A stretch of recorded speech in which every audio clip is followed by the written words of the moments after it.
जय जगन्नाथ बंधु मु भीमसेन मल्लिक आपण मानकु नववर्षर हार्दिक अभिनंदन जणाइबा सहित नववर्ष उपलक्षे एक कविता गाई सुनाउछि।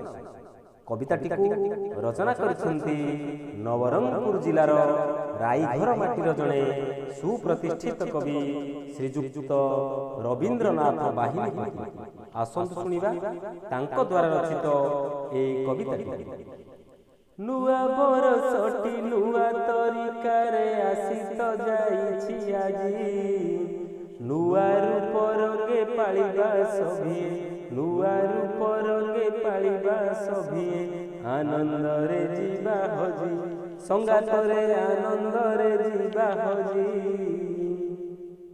काहारी मनरे देबा नाही कष्ट करी करिबानी केही, खुशी मनरे तो नाचिबा गाइबा, खुशी मनरे तो नाचिबा गाइबा, समय को नेबा बाही। रागरु समान अभिमान भूली सभी एकाठी हेबा, निजे हसी पुणी अन्य को हसाई, निजे हसी पुणी अन्य को हसाई, खुशी रे दिन काटिबा संगातरे खुशी रे दिन काटिबा। मनीष जीवन क्षणिक अटई एकथा मनरे हेज, सार्थक होइब आमर जन्म, सार्थक होइब आमर जन्म, समाज होइब तेज। खराब गुण को परित्याग करी आपणा भल गुण, नुआ बरसरे शपथ करिबा, नुआ बरसरे शपथ करिबा, होई एक मन प्राण संगातरे होई एक मन प्राण।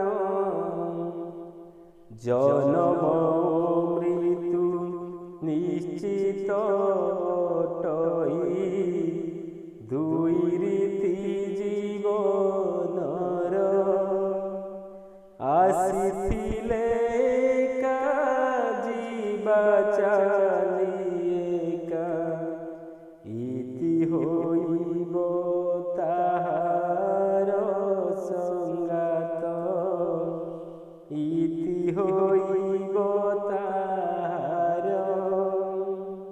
पुरुणा को छाड़ी नूतन को आमे, आस स्वागत करिबा, थिरी थिरी पादे पुरुणा जाउछि, विदाय ताहाकु देबा